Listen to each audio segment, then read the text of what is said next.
Beamy. 25-year-old, working at a bookstore in Seattle. Obsessed with conspiracy theories and weird science stuff. Spend my nights watching Joe Rogan podcasts and reading about interdimensional beings. Coworker Riley thinks I'm insane. She's 24, philosophy major turned barista at the coffee shop next door.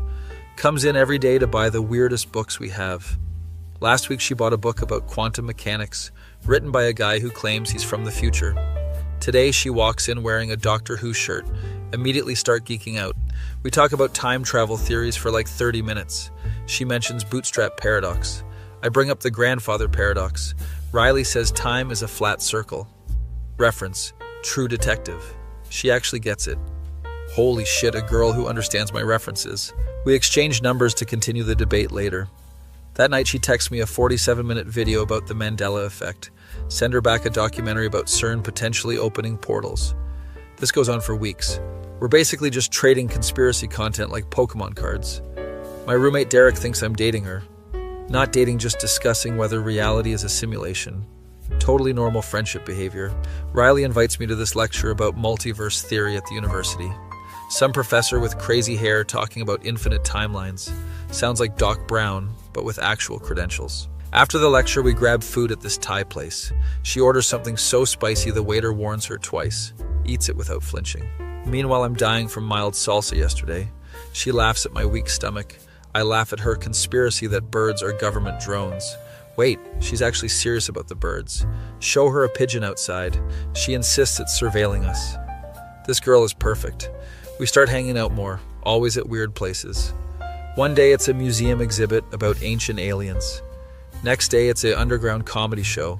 Then a rave where the DJ only plays sounds from space. NASA recordings of planets apparently. Sounds like a broken microwave, but everyone's vibing. Riley drags me to the dance floor. I have the rhythm of a paralyzed giraffe. She doesn't care, just keeps dancing and laughing. Something shifts that night. Start noticing little things about her. The way she pushes her glasses up when she's excited, how she always orders mint chip ice cream, her collection of NASA hoodies. One evening we're at my apartment. Derek is out with his girlfriend.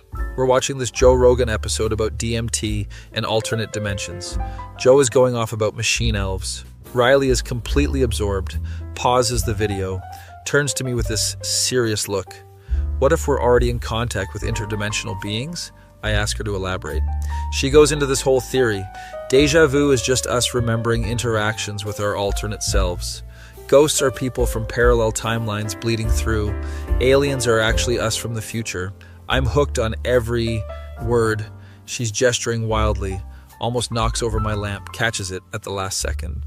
We both laugh. There's this moment of silence. She's looking at me different. I'm looking at her different. Derek walks in. Moment ruined. He immediately leaves again. Texts me later asking if I finally made a move. What move, Derek? He sends back just a facepalm emoji. Helpful as always. Next week, Riley invites me to this event.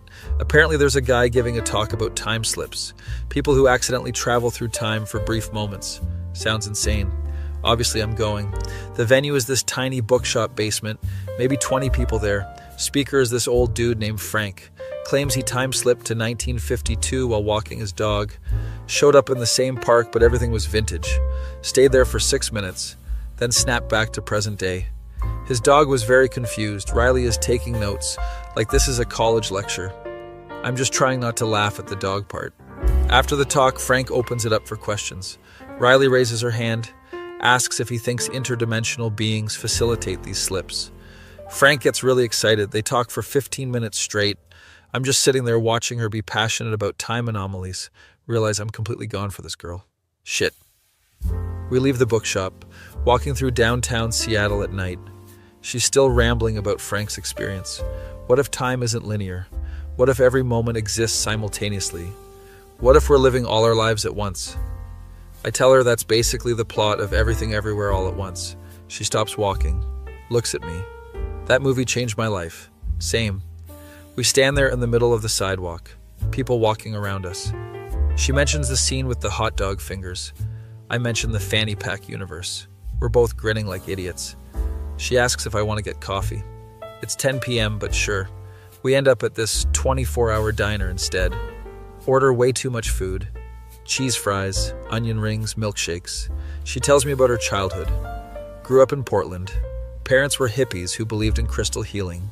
She rebelled by becoming obsessed with actual science, but kept the weird spiritual stuff too. Perfect balance of logical and mystical. I tell her about my upbringing. Normal suburban family. Got into conspiracies after watching X-Files reruns. My mom thought I'd grow out of it. Instead, I grew into it. Riley laughs, says her parents would love me, asks if I want to meet them sometime. Casual question, but feels significant. Yeah, that would be cool. She smiles into her milkshake. We stay at that diner until 2 a.m., just talking about everything. Childhood memories, favorite movies, worst dates. She once went on a date with a guy who brought his mom. I once dated a girl who thought the earth was flat. We compare disaster stories, laughing so hard the waitress checks if we're okay. Finally leave when they start cleaning around us. Walk her to her car. There's awkward moment. Do I hug her? Do I just wave? She decides for me. Pulls me into a hug. She smells like coffee and bookstore. Perfect. She pulls back. Thanks for tonight. Drive home in a daze. Derek is still awake playing video games. Asks how the cult meeting went. I throw a pillow at him. He dodges it.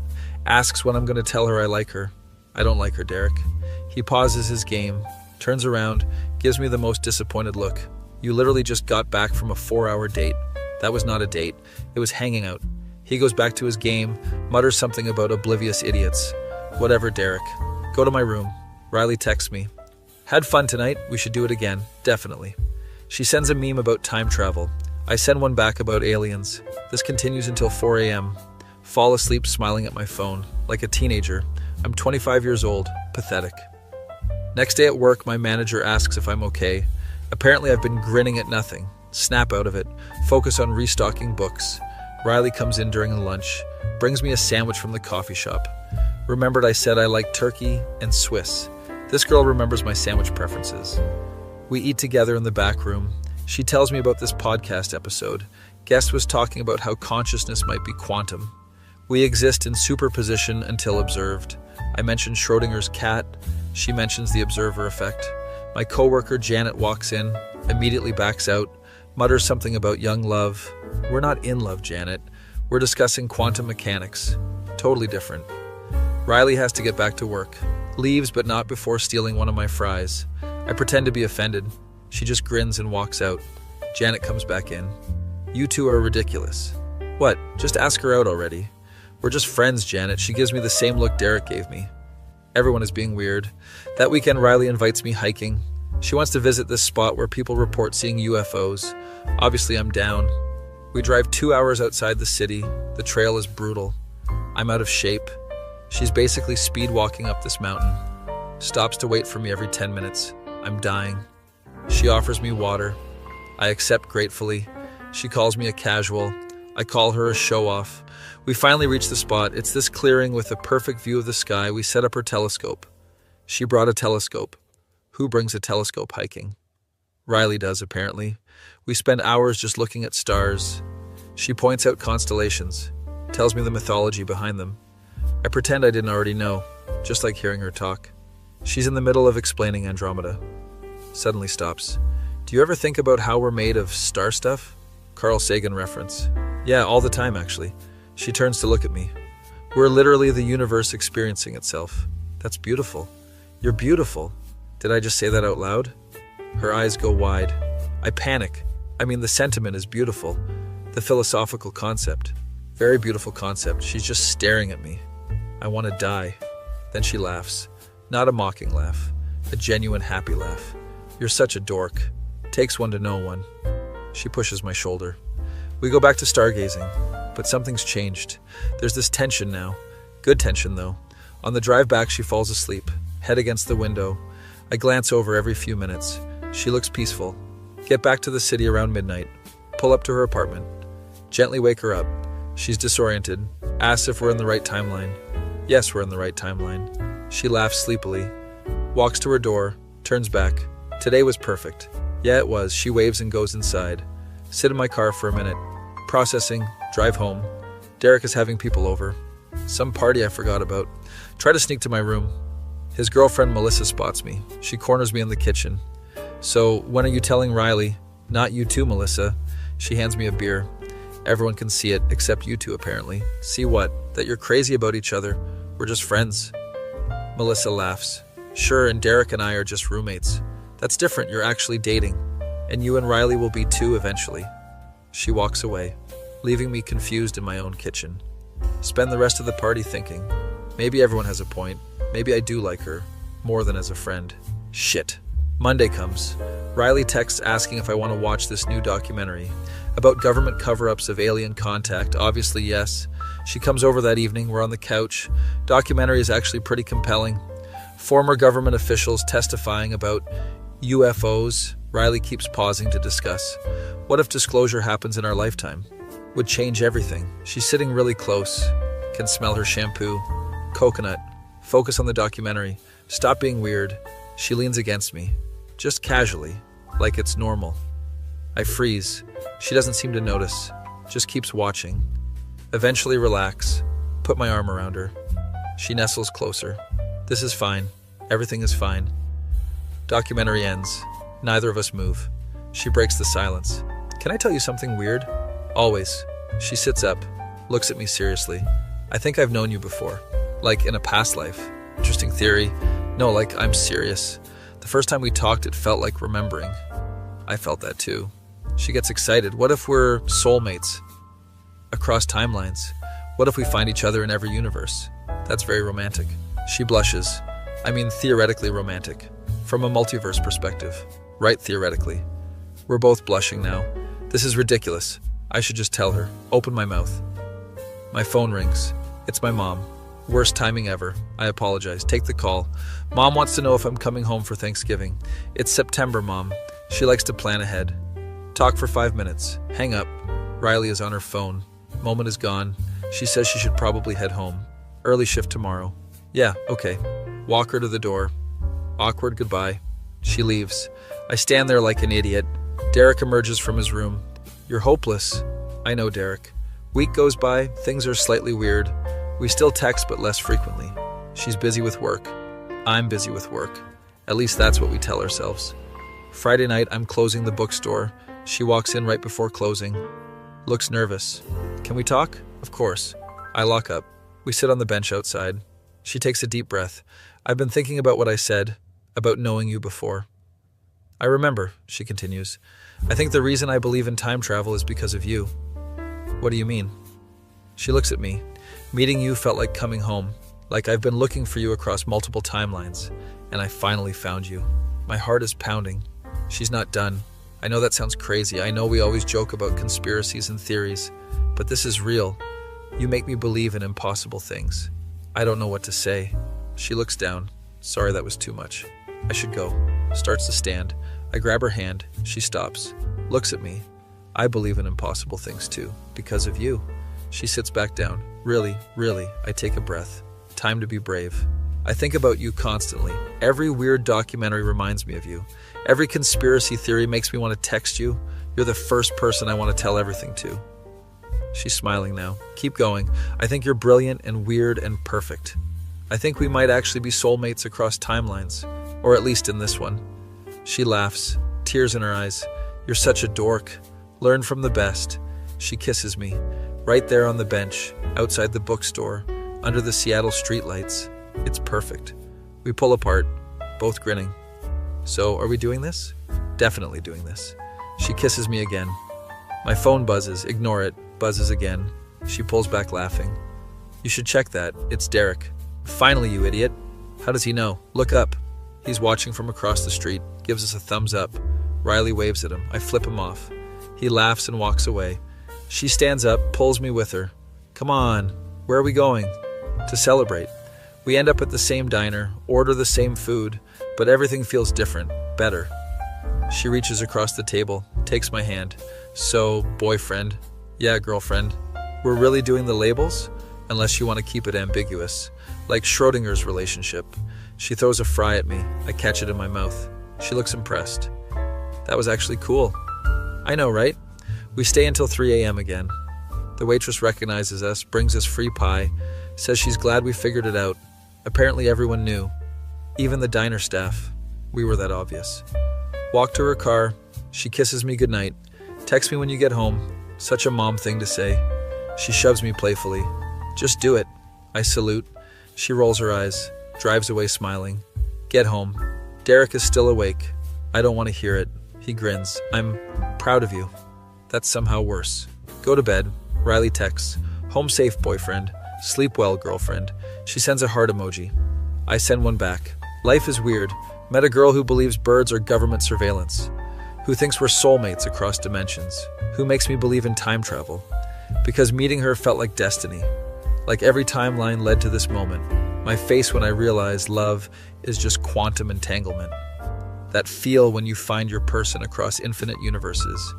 Maybe the real interdimensional beings were the girlfriends we made along the way. Be me. 27-year-old software developer in Austin. Been dating Claire for 2 years. She's 26, works as a marketing manager. Relationship is good, but she's always on social media. I mean always. Breakfast, lunch, dinner, bathroom. Her entire life is curated content. One day we're at dinner. Nice Italian place. Food arrives. She immediately starts photographing it. Takes 47 photos from different angles. I just want to eat. She gets mad. You're ruining the aesthetic, Anon. It's pasta Claire. She posted anyway with some caption about living my best life. We finally eat. Food is cold now. Whatever. This becomes a pattern. Every date is a photo shoot. Every moment needs to be documented. I suggest we have one day without phones. She looks at me like I suggested murder. That's unrealistic, Anon. It's 24 hours, Claire. She refuses. Things start getting tense. My coworker Brett notices. Asks if everything is okay. Yeah, just girlfriend stuff. He nods knowingly. His wife is the same way, apparently. Welcome to modern relationships. Thanks, Brett, real helpful. One weekend, Claire wants to go to this art installation. It's basically a room full of balloons. Costs $40 per person. I ask, what's the point? Instagram, Anon, the point is Instagram. We go anyway. She spends 2 hours taking selfies. I'm just standing there holding her purse. Other couples are doing the same thing. Everyone is just taking photos. Nobody is actually experiencing anything. This is depressing. We leave. She's excited about the content. I'm questioning my life choices. That night she's editing photos. I try to talk to her. She holds up one finger.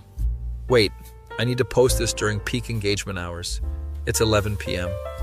Claire, exactly. Perfect timing for the algorithm. I go to bed alone. Wake up at 3 a.m. She's still on her phone. Claire, come to bed. In a minute. Spoiler alert, it was not a minute. Next day I'm at work, exhausted. Brett brings coffee. You look terrible. Thanks, Brett. He asks what happened. I explain the whole situation. He laughs. Welcome to dating an influencer. She's not an influencer, Brett. She has 3,000 followers. He shrugs. They all think they're influencers. Fair point. That evening I try to have a serious conversation. Claire, I feel like we're not connecting anymore. She's scrolling through TikTok. Are you even listening? Yes, Anon, I'm listening. What did I just say? Something about connecting. She didn't hear a word. I take her phone. She freaks out. Give that back right now. Not until we talk. She stands up. You're being controlling and toxic. I just want 5 minutes of your attention. She grabs her phone back. I need to check my notifications. This is insane, Claire. You're insane, Anon. She storms off to the bedroom, locks the door. I sleep on the couch. Next morning she's gone. Left a note. Staying at my friend Victoria's place. Need space. Great. I text her. Can we please talk about this? No response. Check her Instagram. She posted a story, some quote about toxic. Relationships and knowing your worth. Are you serious right now? I call her. Go straight to voicemail. She blocked my number. Check Instagram. Blocked there too. Facebook blocked. Twitter blocked. She blocked me everywhere but kept her social media public. So I can see her posting but can't contact her. This is psychological warfare. Brett comes over that night with beer. Heard about the breakup. How did you hear? She posted about it. Of course she did. We drink and watch basketball. He asks what I'm gonna do. Nothing, man. If she wants to leave, let her leave. He nods. Respect. Week goes by. She's posting constantly. Living my best life without toxic energy. Thriving in my single era. New day, new me. Each post is more annoying than the last. My friend Todd sees her posts. Texts me. Dude, your ex is wilding on Instagram. I know, Todd. She's posting like 8 times a day, I noticed. He sends me screenshots. She's at brunch with Victoria. She's at a yoga class. She's at some rooftop bar, all with captions about growth and healing. It's been 8 days, Claire. I decide to focus on myself. Hit the gym more, hang out with the guys, pick up guitar again. Actually having a good time. Brett notices the change. You seem happier. I am, actually. That's what happens when you're not worried about aesthetic. He laughs. Preach. Month passes. I'm doing great. Got a promotion at work, bought a new car, started rock climbing. Life is good. Then I get a package. No return address, just my name and address in feminine handwriting. Open it carefully. It's a USB drive. Also, a note. Please watch this. I'm sorry, Claire. What the hell? Take it to Brett's house. Not opening this alone in case it's a virus or something. He's intrigued. This is like a true crime documentary. Shut up, Brett. We plug it into his old laptop, just in case. One video file, 47 minutes long.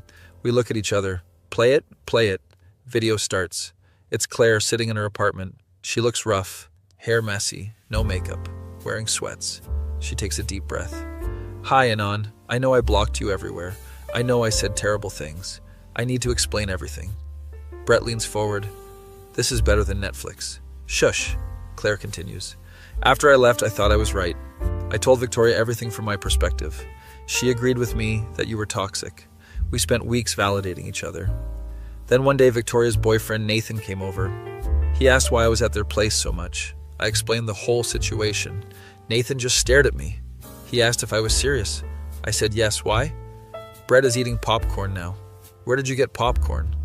I came prepared. On screen, Claire is getting emotional. Nathan told me I was completely in the wrong. He said no guy wants to compete with social media. He said Victoria does the same thing and it's exhausting. Victoria got mad at him. They started arguing. I just sat there realizing something. Their relationship looked exactly like ours did. She's crying now. I watched Victoria ignore Nathan all evening. Watched her take photos of everything. Watched her get upset when he asked for attention. And I saw myself anon. I saw how awful I was being. Brett whispers. Plot twist. Claire wipes her eyes. I went home that night and looked through my phone. Thousands of photos, hundreds of posts, but I couldn't remember actually experiencing any of it. It was all just content. I chose pixels over you. She pauses the video, takes a sip of water, continues. I started therapy after that. My therapist asked me why social media was so important. I didn't have a good answer, she asked when I felt most happy. I realized it was the quiet moments with you, the moments I didn't photograph, mornings making breakfast together, random weekday evenings watching shows, grocery shopping on Sundays, all the boring normal stuff I never posted about. Brett looks at me. This is heavy. Yeah, Claire keeps going. I spent 3 weeks not posting anything. It was hard at first. I kept reaching for my phone, but then I started noticing things. Sunsets I would have missed while finding the perfect angle. Conversations I would have ignored while scrolling. My friend Jessica invited me to dinner. I left my phone in the car. We talked for 3 hours and on. Actually talked. It felt amazing. She smiles a little. I went back to Victoria's to get my stuff. She was taking selfies in her bathroom. Nathan was sitting in the living room looking miserable. I asked if he was okay. He said he proposed last week. Victoria said yes, but she made him re-propose 8 times for better photos. Brett chokes on his popcorn. That's insane. On screen, Claire nods. I saw my future in that apartment anon, constantly performing for strangers, missing real life for fake engagement. I broke down, told Nathan I was sorry, told him to run while he still can. Victoria kicked me out, called me a traitor, said I was jealous of her engagement, but I wasn't jealous. I was grateful. Grateful I learned this lesson before it was too late. She looks directly at the camera. Anon, I deleted Instagram, deleted TikTok, deleted everything except basic messaging. It's been 2 weeks. I feel like I can breathe again. My therapist says I had a genuine addiction. She's right. I was addicted to validation from strangers, while ignoring validation from someone who actually loved me. Brett wipes his eyes. Are you crying? No, I have allergies. Sure, Brett. Claire continues. I know I don't deserve another chance. I know I hurt you. I know I said unforgivable things, calling you toxic when I was the toxic one, making you the villain in my story, posting about it for attention. I'm not asking you to take me back. I'm just asking for forgiveness. You deserved better than what I gave you. You deserved presence, attention, love. Instead, you got a girlfriend who treated you like a photographer. She laughed sadly. I saw your promotion on LinkedIn, by the way. Congratulations. I'm proud of you. I saw your rock. Climbing now, too. Your friend Todd posts photos sometimes. You look happy. Happier than you ever looked with me. That hurt to see, but it also made me happy for you. You deserve happiness, Anon, even if it's not with me. She takes another breath. I'm moving to Colorado next month. Fresh start. New job opportunity. Going to focus on real life for a while. Maybe forever. If you ever want to talk, I unblocked you everywhere. But I understand if you don't. I just needed you to know I'm sorry. Truly, deeply sorry. You were right about everything. I was wrong about everything. And I'll spend a long time working on myself. Thank you for 2 good years, even if I ruined them at the end. Video ends. Brett and I sit in silence. That was intense. Yeah, what are you gonna do? I don't know, man. He ejects the USB, hands it to me. Sleep on it. I go home. Think about everything. She seemed genuine, but I'm also happy now. Happy alone.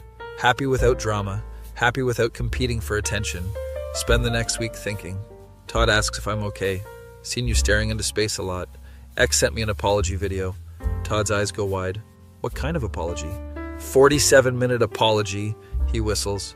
That's either really genuine or really psycho. Leaning towards genuine. He asks what I'm gonna do? Probably nothing. He nods. Sometimes the best response is no response. Wise words, Todd. Another week passes. I see Victoria posted engagement photos. 47 different poses. Nathan looks dead inside in all of them. Poor Nathan. I decide to respond. Write Claire an email. Keep it short. Thanks for the apology. I appreciate your honesty. I forgive you. I'm glad you're getting help. Good luck in Colorado. Take care. Hit send. Feel like a weight lifted. She responds within an hour.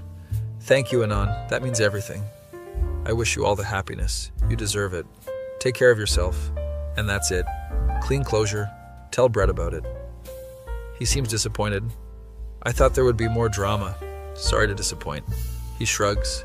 Probably for the best anyway. Yeah, a month later I'm at a work conference. Meet this woman named Harper. She's a UX designer. We talk during the networking session. She's funny and smart. Asks for my Instagram to stay connected. I don't really use social media much. Her face lights up. Oh, thank God, me neither. We exchange actual phone numbers. Like it's 2005. We text back and forth for weeks. Actual conversations. No posting, no performing. Just genuine connection. Ask her out to dinner. She says yes. We go to a nice steakhouse. Food comes. She just starts eating. No photos, no angles, no aesthetic. Just enjoying the meal. I could cry. We date casually for a few months. It's easy and natural. No drama, no social media presence. Nobody even knows we're seeing each other. It's perfect.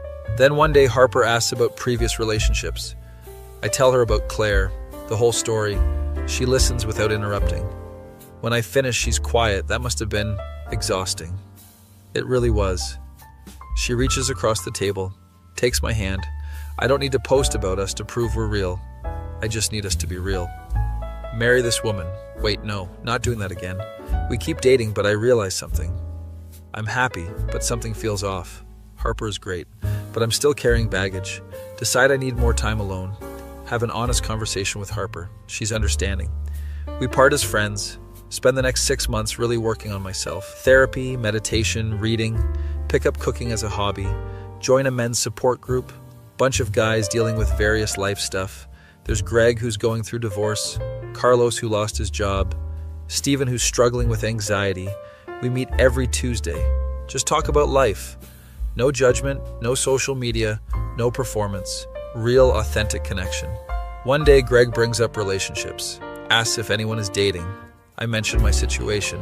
Carlos laughs. Dating is a trap, brother. Steven agrees. Greg is literally getting divorced. They all seem content being single. I realize I am too. Happiest I've been in years. No relationship drama, no expectations, just peace. Brett notices the change. You seem different lately. Good different? Yeah, good different. You're like Zen or something. I've been meditating. He makes a face. Next you'll be wearing robes and chanting. Actually, that sounds kind of nice. He laughs. You're not serious. Kind of am Brett. Fast forward 8 months. I quit my job. Everyone thinks I'm crazy. You're throwing away a great career. I'm pursuing peace, Todd. He doesn't get it. Brett doesn't get it. My parents definitely don't get it. But the guys from the support group do. Greg says he wishes he had the courage. Carlos says he's proud of me. Stephen asks where I'm going. There's a meditation retreat in Oregon. 3-month silent retreat. I'm going. They throw me a going away party. It's low-key. Just the guys from group and a few close friends. No social media posts. No photos for content. Just people being present. Exactly how I want it. Leave for Oregon the next week. The retreat is intense. No phones, no internet, no talking. Just meditation and self-reflection. First week is brutal. My mind won't shut up. Second week gets easier. By week 6, I feel different, clearer, calmer, more centered. The retreat ends after 3 months. I don't want to leave. Talk to the instructor. His name is Leonard. Asks what I'm planning next. Honestly, I don't know. He mentions they need volunteers, room and board included. Just help maintain the grounds and assist with retreats. I accept immediately. Call Brett to tell him. You're becoming a monk? Kind of, yeah. He's silent for a minute. Are you happy? Happier than I've ever been, Brett. Then I'm happy for you. Thanks, man. He asks if I have a monk name. Working on it. He suggests something ridiculous. I tell him I'll think about it. Spend the next year at the retreat center. Help with maintenance, garden work, cooking. Assist Leonard. With new retreats. Meet people from all over the world. Everyone's searching for something. Peace, clarity, purpose. I realize I found all 3. One day a new group arrives. I'm helping with orientation. See someone familiar. It's Claire.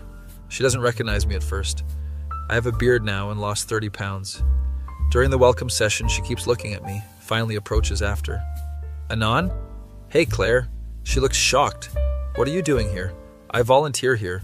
She tears up. This is where I've been coming. Monthly meditation retreats. They changed my life. Small world. We talk briefly. She's doing well. Loves Colorado. Working as a therapist now, helping people with social media addiction. That's amazing, Claire. She asks about me.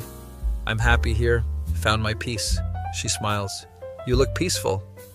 I am. She asks if we can talk more after the retreat. I don't think that's a good idea. She nods understanding. I get it. Take care of yourself, Anon. You too, Claire.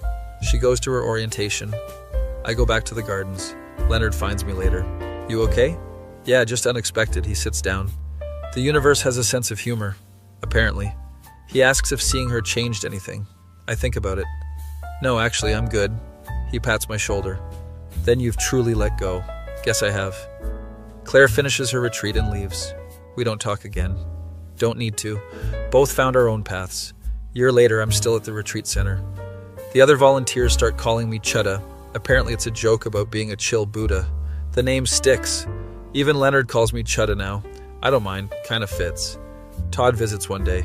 Barely recognizes me. Dude, you're a whole different person. Feel like a different person, Todd. He looks around the retreat center. This is wild. You really became a monk. Not officially, but basically. He laughs. From software developer to Chudda the monk, character development. We walk around the grounds. He asks if I miss the old life. Sometimes I miss certain things, but I don't miss the chaos. He gets it.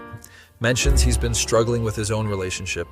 His girlfriend is exactly like Claire was, always on her phone. I tell him about the meditation retreats. He's skeptical. I'm not the meditation type. I wasn't either, Todd. He says he'll think about it. Leaves that afternoon. 3 months later, he's back. Signed up for a retreat, broke up with his girlfriend, ready for a change. Welcome to the beginning, Todd. He smiles nervously. This is crazy. Best kind of crazy. Watch him go through the same journey I did. Struggling at first, then breaking through, then finding peace. He doesn't stay like I did. Goes back to his life, but visits regularly, says it keeps him grounded. 2 years pass. I'm basically staff now. Lead some of the meditation sessions, help Leonard with administrative stuff. The name Chudda is official. Even have it on my staff badge. Life is simple. Wake up at dawn, meditate, work in the gardens, help with retreats, meditate some more, sleep, repeat. No drama, no social media, no complications, just existence. Pure, simple, peaceful existence. Brett visits with his family. His kids love the gardens. His wife asks how I do it, how I live so simply. I just stopped needing more. She looks at Brett. Maybe we should try that. He laughs, but I can tell he's thinking about it. They leave that evening. Brett hugs me goodbye. You found it, man. Found what? Whatever you were looking for. Yeah, I guess I did. He gets in the car. His wife is already on her phone. Some things never change, but that's okay. Everyone finds peace in their own way. My way just happened to be here. No relationships, no social media, no complicated, just Chudda the monk. Living simply, being present, finally free. My face. When a USB drive apology led me to become a monk. That feel when you find peace by letting everything go. Claire found her path. I found mine. Sometimes the best ending is not ending up together, but ending up whole, separately. Be me. 23-year-old law school student at UCLA, third year, studying for the bar exam, sitting in criminal procedure lecture. Professor is droning on about appellate jurisdiction. I'm taking notes like a good student. Suddenly this girl rushes in late. She's frazzled, hair messy, looks stressed, scans the lecture hall frantically, makes direct eye contact with me. Her face lights up. Oh, thank God you're here. She rushes down the aisle toward me. I look behind me. Nobody there. She's definitely talking to me. She sits down right next to me, breathing heavily. I'm so sorry I'm late. Traffic was insane. I don't know you. She laughs nervously. Very funny. We need to discuss the settlement terms. What settlement terms? She pulls out a folder. My divorce papers, remember? I literally have never seen you before. She stops, looks at me closely. You're my lawyer, right? No, I'm a student. She goes pale. Oh no, yeah, oh no. She looks around the lecture hall. This is room 340, right? This is room 240. She stands up quickly, knocks over my coffee. It spills all over my notes. I'm so sorry. She's grabbing napkins from her bag, dabbing at my laptop, making it worse. Just stop, it's fine. Professor stops lecturing. Is there a problem? Everyone is staring at us. The girl is mortified. I'm in the wrong room. I'm so sorry. She grabs her stuff, runs out of the lecture hall. Professor gives me a look. Mr. Anderson, perhaps you'd like to continue this conversation outside? That wasn't my fault. He just stares at me. I pack up my ruined notes, leave the lecture hall. Great, now I look like the disruption guy.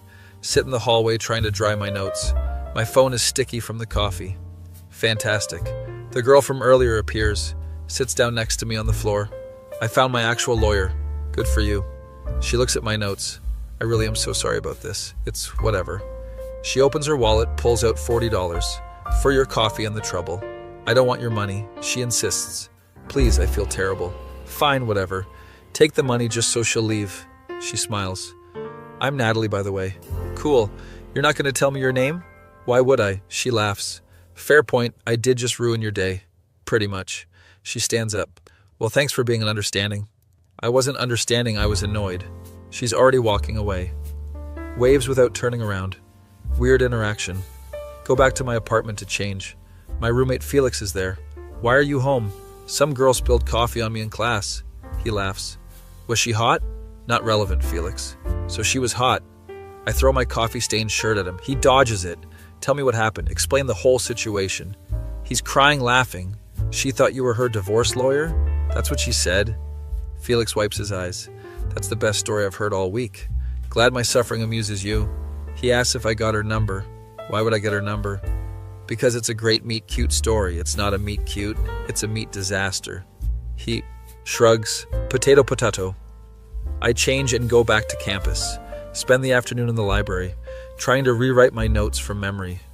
My friend Lauren sits down across from me. Heard you caused a scene in Mendez's class. News travels fast. She wants details. I explain everything. Lauren is grinning. This is like a romantic comedy. It's not romantic, it's annoying. Did you get her name? Natalie. Lauren gasps. You got her name! She literally forced money on me and told me her name. That's basically a marriage proposal. You're all insane. Lauren goes back to her studying, but she's still smiling. Next day I'm getting coffee at the campus cafe. See Natalie in line.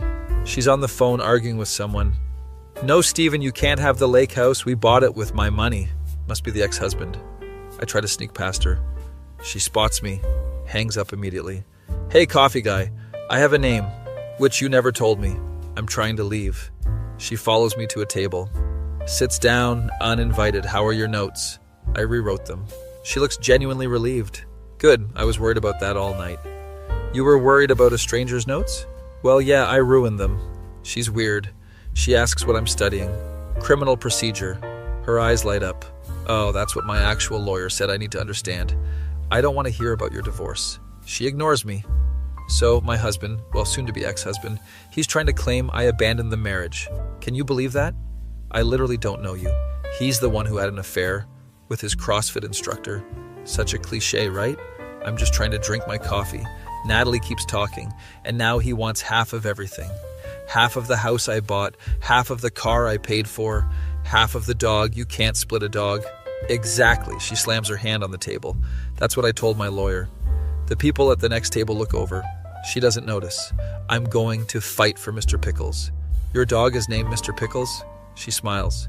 I named him. Stephen wanted to name him Thor. Mr. Pickles is better. Thank you. She checks her phone. Crap, I have to go. Mediation in 20 minutes. She grabs her stuff. Pauses before leaving. Thanks for listening, coffee guy. I didn't have a choice. She grins and leaves. Felix texts me. Having lunch at the quad, join? Head over to meet him. He's with our mutual friend Troy. Troy is in his second year. Felix immediately tells him the story. Troy is laughing. And she just sat down and told you about her divorce? Yep. Troy shakes his head. That's wild, man. Felix asks if I'm going to see her again. Hopefully not. Both of them exchange looks. What? Troy speaks up. You definitely are going to see her again. How would you know that? Because that's how these things work. These things? Meet cutes. Not this again. Felix nods seriously. The universe is telling you something. The universe is telling me to avoid lecture hall 340. They both laugh. Week goes by. No sign of Natalie. Thank God. I'm at the law library, studying for midterms. Someone sits across from me. It's her! Are you following me? Natalie looks offended. No, I actually need law books. She holds up a book on family law. My lawyer said I should educate myself. This is a law school library. So, it's for law students. She looks around. I don't see any signs saying that. It's implied. She opens her book. Well, I'm staying. This is the only quiet place I've found. There's a public library downtown. Too many homeless people. She says it casually while highlighting something. I go back to studying. Try to ignore her. 20 minutes pass in silence. She suddenly speaks. Hey, can I ask you something? No. If someone hides assets before a divorce, is that illegal? I look up. Depends on the state and circumstances. She's taking notes. What kind of circumstances? I'm not your lawyer, Natalie. I know, but you're studying law. You must know something. She gives me puppy eyes. I sigh. Generally speaking, hiding assets is considered fraud. She writes that down. And what if someone transfers money to their parents' account? Also fraud if done to avoid division of assets. She looks excited. Stephen transferred $50,000 to his mom 3 weeks before filing. That's definitely relevant to your case. She's grinning. I knew it, that snake. Tell your actual lawyer about this. She takes out her phone, starts texting immediately. I'm telling him right now. She looks up at me. Thank you. Just tell your lawyer everything from now on. She nods enthusiastically. But you explain things better. I explain things in a way that makes you leave me alone. She laughs. You're funny, coffee guy. My name is James. Finally, she extends her hand. Nice to officially meet you, James. I shake it reluctantly. Her hand is tiny. She has 7 rings on, except the wedding ring finger. Already took it off, huh? She looks at her hand. Threw it in the ocean last week. Dramatic. It was therapeutic. Stephen was there when I picked it out. He cried, saying it was too expensive. Then I found out he was spending that much monthly on his CrossFit instructor. She's getting angry. Her face is red. So I took the ring to Malibu and threw it as hard as I could. Some fish is wearing it now. I hope it brings them better luck. That's actually kind of funny. She smiles a little. Felt good in the moment. Now I'm just sad I lost $8,000 to the Pacific Ocean. Emotional decisions are expensive. She nods. My therapist says the same thing. Listen to your therapist. I am. She's the one who said I need to study law to feel empowered. Is it working? She thinks about it. Kind of, yeah. Good. We go back to studying. She's actually quiet for once. I finish my chapter and pack up. Leaving already? I have class in 10 minutes. She checks her watch. Oh, I should go too. Therapy appointment. We walk out together. She's shorter than I thought, maybe 5'2". Walks fast though. I'm practically jogging to keep up. She stops at the parking lot. Well, this is me? Points to a Tesla. Nice car, thanks. It's mine. Not marital property. Bought it 2 months before I met Steven. She's very specific about what's hers. Makes sense given the situation. She gets in the car. Thanks again, James. For what? The asset hiding thing. My lawyer was really interested. Just doing basic law. She smiles. You're nice even though you pretend not to be. I'm not nice. I'm neutral. Sure, James. She drives off. Felix calls me right after. Saw you walking with a girl. How do you see everything? I was literally across the parking lot. Creep. He laughs. Was that divorce girl? Her name is Natalie. Ooh, first name basis. I hang up on him. 2 weeks pass. Midterms are brutal. Spending every day studying. I'm at the library again. Exhausted and caffeinated. Someone taps my shoulder. It's Natalie. She looks different. Hair cut short, new clothes. Hey, James? Hey. She sits down, places a coffee in front of me. What's this? Coffee? You look like you need it. I do, actually. Take a sip. It's exactly how I like it. How did you know my order? I asked the barista. What you usually get. She remembers customers. That's slightly weird. Natalie shrugs. I'm celebrating, so I'm being nice. Celebrating what? She grins wide. Judge ruled in my favor on the house. Steven gets nothing. That's good. Good? It's amazing, James. She's bouncing in her seat. My lawyer used that asset hiding information. Showed Steven transferred money and bought his girlfriend a car. Judge was not happy. That does help your case. She pulls out her phone, shows me a photo. It's her with a golden retriever, and I got Mr. Pickles. The dog looks happy. Steven tried to claim he was the primary caregiver, but I had vet receipts, training receipts, everything. Judge gave me full custody. Custody of a dog is wild. She puts her phone away. I know, but I don't care. Mr. Pickles is my baby. She seems genuinely happy. That's good, Natalie. She looks at me. I wanted to thank you properly. You already bought me coffee. Not just the coffee.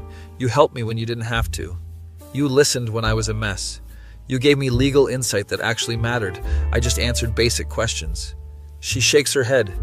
You gave me confidence, James. Confidence to fight back. Steven always made me feel stupid. Told me I didn't understand legal things.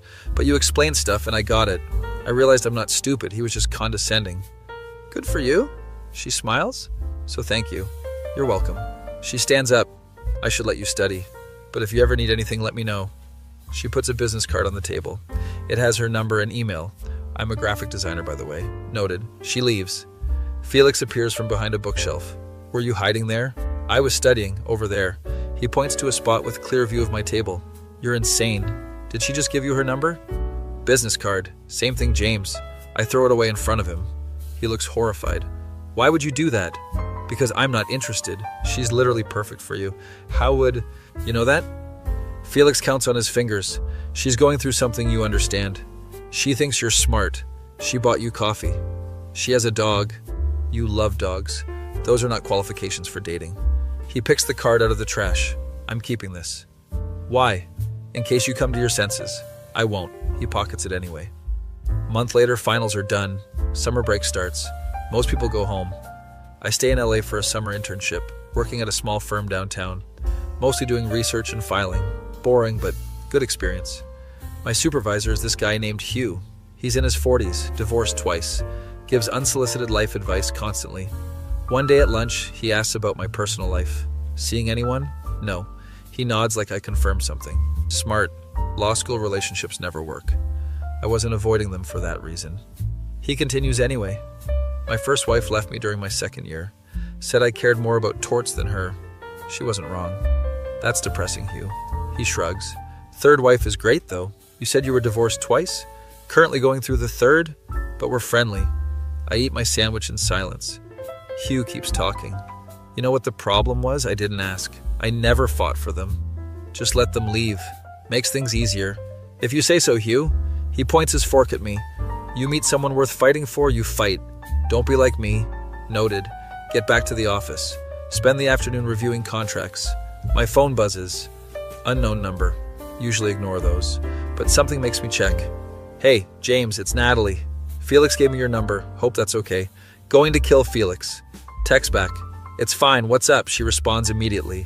My firm is looking for a summer intern. Thought of you. It's graphic design work, but the pay is good. I already have an internship. She sends a crying emoji. Worth a shot.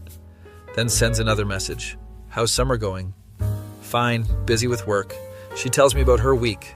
Apparently, Mr. Pickles ate her couch cushion. Stephen texted asking to see the dog. She said no. He threatened to sue. She sent him the custody agreement. He stopped texting. I'm reading all this like it's a novel. She's very detailed. Finally texts back. Sounds eventful. She sends a laughing emoji. That's my life now. Single dog mom fighting her ex. Living the dream. Could be worse. Could be married to Stephen still. Fair point. She asks what I'm doing this weekend. Studying for the bar. Even though it's months away. She sends a sad face. All work, no play? Pretty much. She sends another message. You should take a break. Mr. Pickles and I are going to the dog park Saturday. You could come. That's okay. Come on, James. Fresh air, cute dogs, no law books. I'll think about it. She sends her address, just in case. Saturday comes. I'm at my apartment studying. Felix walks in with groceries. You're really not going? Going where? To see Natalie. How do you know about that? She texted me asking if I could convince you. You two are conspiring now? He puts the groceries away. She's nice, James. You obviously like her. Just go hang out. I don't obviously like her. He turns around. You kept her business card. You threw it away. I took it back out of the trash later. He grins. Knew it. That doesn't mean anything. He throws a dog treat at me. Why do you have dog treats? For when you go to the dog park. I'm not going. Felix sits down. Look, man, I've known you for 3 years. You never talk about girls. You never go on dates. You're married to law school. That's the plan. He shakes his head. But you talk about Natalie. You remember details about her. You smile when you read her texts. I don't smile. He shows me my reflection in his phone. I'm smiling. That's just my face. Felix stands up. Go to the dog park, James. Worst case, you pet some dogs. Best case, you have a nice time with someone who likes you. He leaves the room. I sit there thinking. Check my phone. Natalie sent a photo. It's Mr. Pickles in a bandana. Ready for the park. The dog looks ridiculous, but kind of cute. I text back before I can overthink it. What time? She responds in seconds. 2 p.m. I'll be by the fountain. See you there. She sends a bunch of excited emojis. I immediately regret this. Felix yells from his room, proud of you. I throw a pillow at his door. Get to the dog park at 2:15, fashionably late. Spot Natalie immediately. She's wearing a sundress and sunglasses. Mr. Pickles is pulling on the leash. She sees me and waves enthusiastically. You came, said I would. She's grinning. Wasn't sure you'd actually show. I'm here. Mr. Pickles jumps on me. He's big for a golden retriever. Natalie pulls him back. Sorry, he's excited. It's fine. We walk into the dog area. Mr. Pickles immediately runs off. Chasing other dogs. Natalie laughs. He has no manners.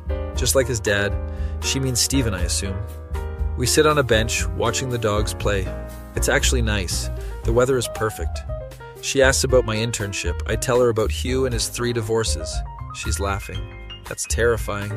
He's a cautionary tale. She asks if I want to get married someday. Haven't thought about it much. She nods. I never want to get married again. Once was enough. Understandable given your experience. She watches Mr. Pickles. He's rolling in the grass. I thought marriage would be different, you know. I stay quiet, let her talk. Thought it would be partnership, supporting each other, growing together.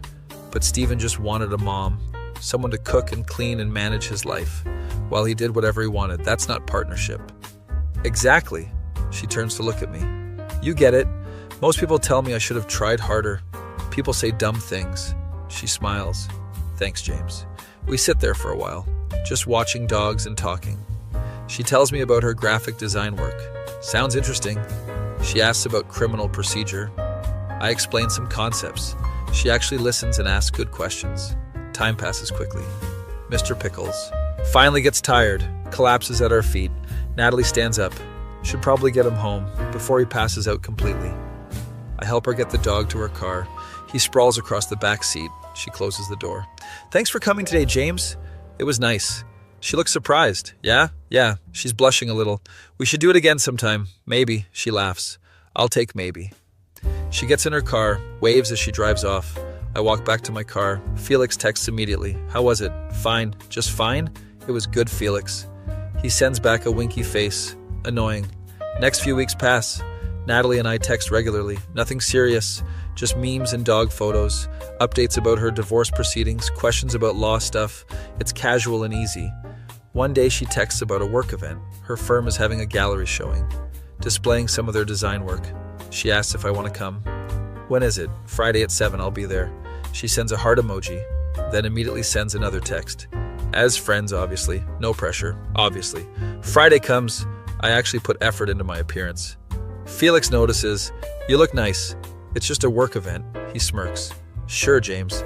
Get to the gallery at 7:15. It's in a nice part of downtown. Lots of people already there." I spot Natalie across the room. She's talking to some older guy. Looks professional. She sees me and excuses herself. Walks over. "You came. You sound surprised." Little bit. She's wearing a black dress. Looks actually formal. "You clean up nice." She laughs. "So do you." "James." She links her arm through mine. "Come on, I'll show you around." We walk through the gallery. She explains each piece, what client it was for, what the design challenges were. She's passionate about her work. It's impressive. We stop at one design. It's a logo for a dog rescue. I did this one for free. After getting Mr. Pickles. Wanted to give back. "That's really cool, Natalie." She smiles. "Thanks." Her boss walks over, the older guy from earlier. Natalie introduces us. "This is my friend James. He's in law school." The boss, Richard, shakes my hand. "Nice to meet you. Natalie has mentioned you." "She has?" Natalie turns red. "Just that you helped with some legal stuff." Richard nods. "Well, any friend of Natalie's. Enjoy the show." He walks away. I look at Natalie. "You talk about me at work?" She's avoiding eye contact, maybe a little. "What do you say?" "Just that you're helpful and smart and nice even though you pretend not to be." I'm starting to think I actually am nice, if everyone keeps saying it. She laughs. "Took you long enough to realize." We continue looking at the art. She introduces me to her coworkers. They all seem to know who I am. One girl, Sophie, pulls me aside. "You're the law school guy." "That's me." She leans in. "Natalie talks about you constantly." "She does?" Sophie nods. "Like all the time. Ever since her divorce stuff started. You made a big impression." I don't know what to say to that. Sophie pats my arm. "She's good people. Been through a lot, I know." "Good." She walks away. Natalie comes back, ready to go. The event is winding down. "Sure." We walk outside. It's cooler now. She shivers a little. I take off my jacket. "Here." She takes it, wraps it around herself. "Thanks, James."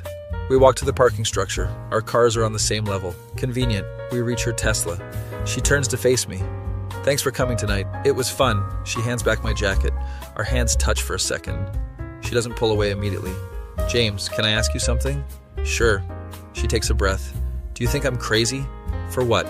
"For telling a stranger my whole life story, for basically forcing myself into your life, for constantly bothering you with questions." I think about it. You're not crazy, Natalie. You were going through something hard, and you reached out. That's not crazy. That's human. She looks relieved. I was worried I was being too much. Stephen always said I was too much, too emotional, too needy, too everything. Stephen sounds like he sucks. She laughs. He really does. Silence for a moment. She's looking at me. I'm looking at her. I should probably say something, but my brain is empty. She speaks first. "I like you, James. I like you too." "No, I mean..." She pauses. "I really like you." "Oh," she's blushing. I know the timing is terrible. I'm barely divorced. I'm a mess. You're focused on school, but I couldn't not tell you. I take a breath. "I like you too, Natalie. The real way." Her eyes light up. "Really? Really?" She steps closer. "So what do we do?" "I don't know. I've never done this before." She laughs. "Me neither. I was married at 22. Missed the whole dating thing. We could figure it out together?" She nods. "I'd like that." She kisses me, right there in the parking structure. It's perfect. We pull apart, both grinning. She giggles. "This is the weirdest way to start dating. Meeting in the wrong lecture hall." She nods. "Spilling coffee on you. Bothering you about my divorce. Making you come to a dog park. It's definitely unique." She takes my hand. "But it's our story." "Yeah, it is. My face when a random girl mistook me for her divorce lawyer. That feel when the chaos leads to something real. Sometimes the best relationships start with complete disasters, and I wouldn't change a thing."